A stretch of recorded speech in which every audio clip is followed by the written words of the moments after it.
also yesterday, there's some news going on. The killer of Joe McKnight Jr. Will be tried on manslaughter. That's amazing. But we also had a case where Michael Slager, a police officer in Charleston, South Carolina, shot Walter Scott in the back while running away, and then sought to plant evidence on him. It's all clearly demonstrated on video. Now the district attorney, from what I understand, there's some rumblings about retrying him again, and the federal government is stepping in and retrying Officer Slager for violating Walter Scott's civil rights.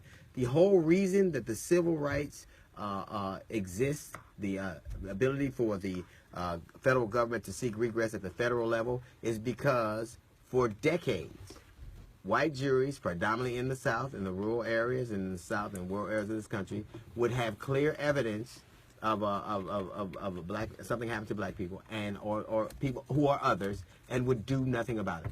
I don't care if you killed 4 little girls in a bombing. I don't care if you killed Medgar Evers. I don't care if you killed, poll workers trying to get square away the voters' rights in Mississippi. They would see the evidence, and basically jury nullification is, I'll do what I want. And that's what this juror did yesterday. The juror said, I don't care what the evidence is, I can in good conscience say that I'm going to convict. Now, this juror, in my estimation, is a throwback to what they were before. He is a continuation of that lineage. And the thing that he has forfeited is ever to use the word good or conscience again. You never get to use those again, because when you see someone being murdered on camera and you can't in your heart find a place where that is wrong, you are less than human. You have ceased to be, and you should cease to be recognized as a member of the human community. It used to be a time in the old West, like Tyler loves Westworld, right? And it's where these people go back to the West and they live out their fantasies in the West. Well, in the West, in the Western days, if a man was shot in the back, the person who shot him was considered a coward.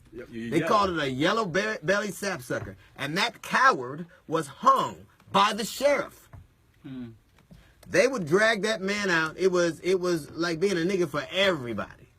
It was like they would drag him out, because the ultimate form of cowardice was to shoot somebody while they were running away. Now, that in the Western days, and they would call the sheriff, you were called a coward, you were called yellow, and you were hung by the sheriff. Now, if you shoot somebody in the back, at least in Charleston, South Carolina, you're more likely to be the sheriff. My, how things have changed. That's a little note from the GED section. We got the Jazz Report coming up in about 10 minutes. It's the D.L. Hughley Show.